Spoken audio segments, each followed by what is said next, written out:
My name's Lois Carter, 33, a single mom with an extraordinary 8-year-old daughter, Zoe. We live in a snug little apartment. Not much to brag about, but it's home. I gave up college when I found out I was pregnant. Not my proudest moment, sure, but I'd do it all over again in a heartbeat for Zoe. She's my world. I work as a waitress at a diner downtown. The hours are long, the tips inconsistent, but it keeps the lights on and food in the fridge.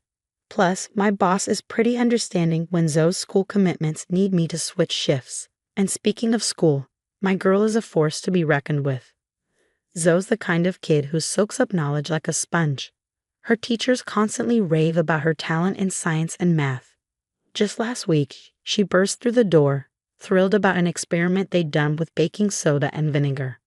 "Mom, did you know that when you mix baking soda and vinegar, it makes carbon dioxide? That's what makes the volcano explode," she gushed, her eyes sparkling with excitement. I couldn't help but laugh. Looks like I've got a future scientist on my hands. But life's no fairy tale. Looming over everything is Regina Blackwood, my ex-mother-in-law. Picture the most judgmental, snobby person you can think of, and then multiply it by 10.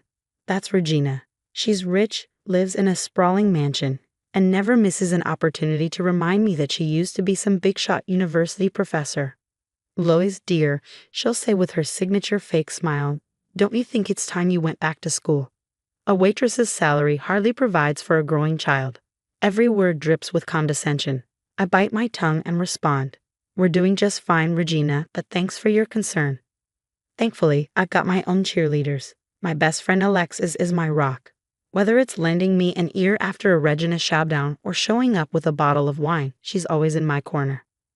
"Girl, Regina's just bitter because you and Zoe are incredible," she'll say with a smirk. And then there's Mr. Chen, our retired teacher neighbor who's become Zoe's unofficial tutor. When I'm working late, he helps her with her homework, often singing her praises. "Miss Carter," he said one day, beaming, "your daughter grasped long division faster than some of my high school students." "Thank you, Mr. Chen," I replied, my heart swelling with pride. "I don't know what we'd do without you." But today wasn't about allies. It was about braving the lion's den, Regina's mansion. The drive there felt endless, the weight of what lay ahead pressing down on me. Zoe sat in the backseat, flipping through her science textbook. "You ready for this, sweetie?" I asked, catching her eye in the rearview mirror. She shrugged. "I guess. Do you think Grandma will like my science project?" I forced a smile. I'm sure she'll be impressed. Pulling up to Regina's ostentatious estate, I swallowed a lump of resentment. Her world was gilded, so far removed from our modest apartment. "Lois, darling, late as usual," Regina called out as we stepped through the grand doors, her voice laced with syrupy disdain. "Traffic," I muttered, ushering Zoe inside. The gathering was already in full swing, high society types mingling with family members. My eyes landed on Tyler, my ex, chatting with some cousins. He glanced at me and offered a weak nod. "Grandma, I got an A on my science project." Zoe's voice was bright, but Regina's smile was ice cold. "Did you now?" How surprising. I felt my jaw clench. Zoe's been working really hard. Mr. Chen's been helping her study. "Ah, yes, the neighbor," Regina said with a dismissive wave. "Well, even a broken clock is right twice a day." The room quieted. Eyes turned toward us, and I felt the heat rising in my cheeks. "What's that supposed to mean?" I asked, my voice low. Regina didn't miss a beat. "Oh, nothing, dear. It's just, well, given your limited educational background, it's rather surprising that Zoe would excel so dramatically in academics." The silence in the room was deafening. My face burned with humiliation and fury. "Excuse me?" I managed, my voice tight. Regina shrugged, her lips curving into a smug smile. "Let's be honest, Lois. You're a college dropout working as a waitress. It's hardly the environment to foster academic excellence. One has to wonder if, perhaps there's been some assistance beyond mere studying." I froze, stunned. "Are you accusing my daughter of cheating?" Regina's expression didn't waver. "I'm simply saying it's unlikely for a child of your background to suddenly become a prodigy." I was shaking with rage. "How dare you? Zoe is brilliant and hardworking. Just because I didn't finish college doesn't mean I can't raise an intelligent child." "Mom?" Zoe's small voice broke through my fury. She stood beside me, her wide, tear-filled eyes searching my face. Am I stupid? My heart shattered. I knelt down, pulling her into a tight hug. No, baby, no, you're smart and amazing. Don't listen to her. I glanced around, searching for Tyler. Surely he'd say something to defend his daughter, but he just stood there, hands in his pockets, avoiding my gaze. I straightened, locking eyes with Regina. This is unacceptable. You can insult me all you want, but don't you dare attack my daughter's intelligence or integrity. Regina raised an eyebrow, unbothered. Perhaps if you'd finished your education, you'd understand the statistical improbability off. That's enough, I snapped, cutting her off. Come on, Zoe, we're leaving. As we walked to the door, Regina's voice followed us like a sneer. Running away won't change the facts, Lois. Some of us are simply meant for greater things. In the car, Zoe sat quietly, sniffling now and then. You know Grandma's wrong, right? I said softly. You're incredibly smart, and I'm so proud of you. Then why did she say those things? She asked, her voice trembling. I sighed, gripping the steering wheel tighter. Some people can't see past their own prejudices, but we'll prove her wrong, okay? Over the next year, I poured everything into proving Regina wrong, not for her, but for me and Zoe. Between double shifts at the diner, late-night study sessions, and stolen moments with my daughter, I worked toward my secret goal, earning my degree in computer science. One evening, Alexis showed up with takeout, eyeing the mess of textbooks and papers strewn across my kitchen table. Girl, you look like you haven't slept in days. Feels that way, I said, rubbing my eyes. But I'm so close, Lex, I can taste it. I still can't believe you haven't told Regina or Tyler, she said, smirking. I wish I could have seen her face when she mocked your limited education. I can't wait for her to eat her words.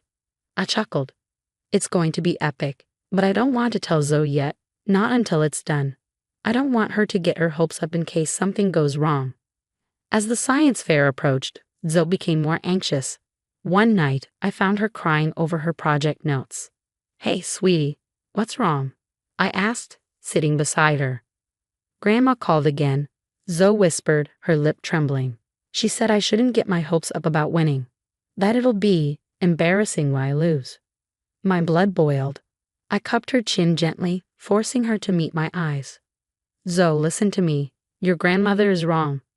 You're brilliant and this project is amazing. Don't let her or anyone else tell you otherwise. The next day, I received an unexpected call from Mrs. Peterson, the school administrator. Her voice was low, hesitant. Mrs. Carter, I thought you should know. Mrs. Blackwood came by the school yesterday. She tried to bribe Mr. Johnson to lower Zoe's grades. I nearly dropped the phone. She did what? Mr. Johnson refused, of course. I thanked Mrs. Peterson, my mind racing. This was a new low, even for Regina. Over the next few days, I quietly collected evidence of her sabotage. Emails, recorded phone calls, witness statements. Each piece of proof was tucked away carefully, a shield for Zoe if I ever needed it. Finally, the day of the science fair arrived. Zoe's project, a stunning model on renewable energy showcasing solar panels, wind turbines, and a miniature hydroelectric dam, stood proudly among the other displays. She had poured her heart into it, and I couldn't have been prouder. When the judge announced, and the first place goes to Zoe Carter, the auditorium erupted in applause. Zoe's face lit up as she stepped forward to accept her ribbon, her smile radiant. My heart swelled with pride, and tears stung my eyes. But the celebration was short-lived. This is preposterous. Regina's sharp voice sliced through the cheers like a knife. There's no way she could have done this on her own. She must have cheated. The room fell silent. Zoe's smile faltered, and I saw her clutch the ribbon tighter, her hands trembling. Tears welled in her wide, innocent eyes, and my blood boiled. How dare you? I hissed, turning to face Regina. Your own granddaughter wins, and this is how you react. Regina's face was red with indignation. Oh, please. We all know this is beyond her capabilities, and yours. For that matter, who really did this project? That meddling neighbor of yours? I took a deep breath, forcing myself to stay calm. Regina, Zoe worked tirelessly on this project with guidance from Mr. Chen and me. Just because you refuse to believe in her abilities doesn't make them any less real. I demand an investigation. Regina snapped, looking around for support. But instead of backing her, the other parents and teachers were inching away, exchanging uncomfortable glances. That's enough, I said firmly, locking eyes with her. Regina, we need to talk. Now. I led her to a quiet corner of the school, my mind made up. Enough was enough. It was time to put her in her place for Zoe's sake and my own. I've had enough of your games, I began, pulling a folder from my bag. Inside was everything. Evidence of her sabotage attempts, including her bribe to Mr. Johnson. Regina's smug expression faltered. What is this? She stammered. Oh, just proof of you trying to undermine your granddaughter, I said coolly. And that's not all. From another pocket, I pulled out my diploma. I've been working toward this in secret, studying online, juggling jobs, and raising Zoe. I graduated last month with a degree in computer science. Regina's jaw dropped. That's impossible. Oh, it's very possible, I replied, feeling a surge of triumph. Just then, Tyler approached, concern etched on his face. What's going on? He asked. I didn't hesitate. I laid it all out. My studies, Regina's actions, and the lengths she had gone to sabotage her own granddaughter. Tyler's face paled as I spoke. Mom, how could you? He whispered, his voice thick with disbelief. Regina sputtered, searching for a defense, but there was none. Meanwhile, whispers spread among the other parents, and the carefully constructed facade Regina had maintained began to crumble. And one more thing, I added, my voice steady.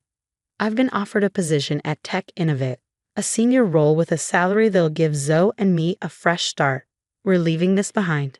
The weeks that followed were a whirlwind. Zoe and I moved into a beautiful new home, leaving behind the cramped apartment that had seen so many struggles. Regina faced social isolation as word of her actions spread. Her high society friends distanced themselves, and her influence waned. As for Tyler, he started therapy and reached out, wanting to rebuild his relationship with Zoe and me. I'm sorry, he said during one visit. I should have stood up to her years ago. I nodded but kept my distance. You should have. Let's take it slow for Zoe's sake.